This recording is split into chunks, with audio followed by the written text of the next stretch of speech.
السلام عليكم ورحمة الله وبركاته. jirtu isin jechaadha otoo fi hordoftoota kiyyaa ashamaarka fuunee ilmaan oromoo hundi keessanuu akkam nagaa jirtanii bakkuma jirtan nagaa fi jaalalti tiyya isin bira dhabbaa jettu obboleen kee qaalii har'a viidiyoo ajaa'ibaa qabadheen dhufee viidiyoo maal qabattee jechuun keessan ooluu keeka hojjedhee keeka isin hojjedhee viidiyoo bareedduun isin dhufee jira isin nafaana turaa isin jaaga sagantaa dhumatiyyaa keeka xixiqqashaa kanallee akkanatti hojjennee jirra kunilleen kan guddaadha gosa lamatti hojjenne saniyeetii yaada inshaallah namni hin beekne jiru achumaan kan waliin laallotaa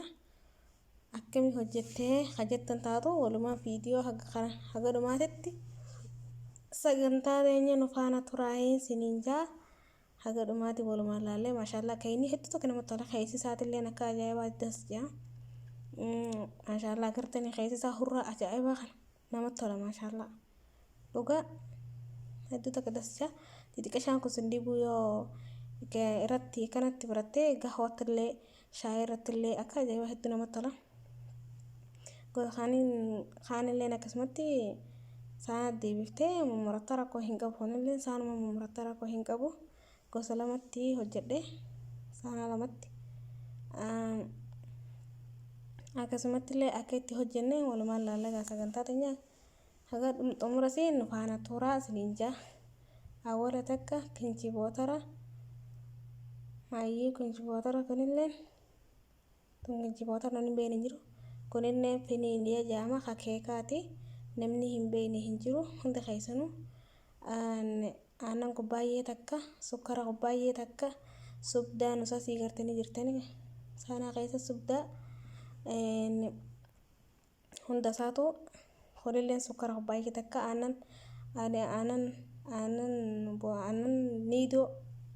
bishaan oowwaadhaan bishaan qabbanaa osoo hin bishaan oowwaadhaan bishaan oowwaan kan laayixanii itti naqattan akkasitti waliin naqattanii hanga daqiiqaa 10tiif hanga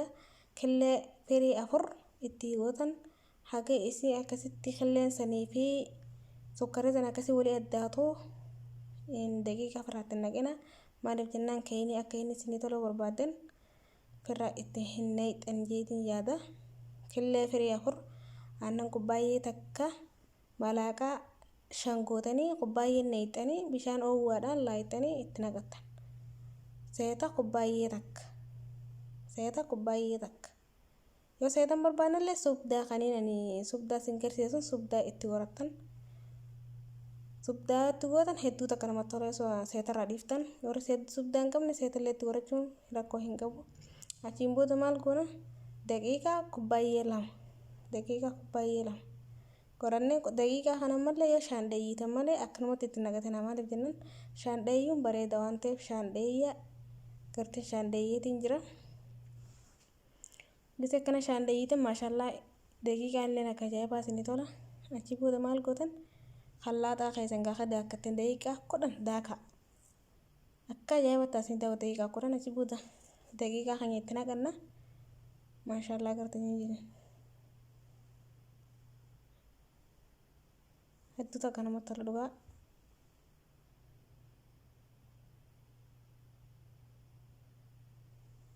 daayinee jirra daqiiqaa 10 akkasitti daayitanii yeroo daayitan san itti firaatan demeessin akka bishaan sin duraan taane yeroo daqiiqaanii fi yeroo duraa daayitanii jira daqiiqaanii fi jarrisa wal ija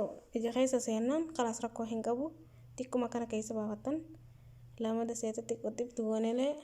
siniyyaa jaayee sokorannee itti egaa siniyyaa seetarra baafanne yookiin akka inni nurraatti hin qabanne dileenne maaliif jennaan dirqama yookiin seeta yookiin subdaa itti qoratan maashaallah subdaa illee hedduu takka dasjaa hedduu takka tolchaa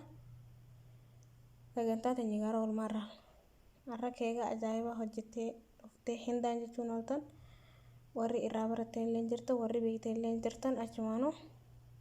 laayikii sabskiraayibii godhuu hin dagatinaa sheerii warri mana kanaa maatii taatan galatoomaa gisee itti naqxan kun akkasii koronaa kaayyettanii itti shitattan Koronaa daqiiqaa 30 ittiin teessan ga'a. Koronaa daqiiqaa meeqa ammallee hin babbaninaa yoo babbante qilleensi yoo seene keekni si boqsiin jiru gattaa'a si waliin ka'u. Daqiiqaa meeqatti dhiiftan? Daqiiqaa 15tti dhiiftan gabaabaadha.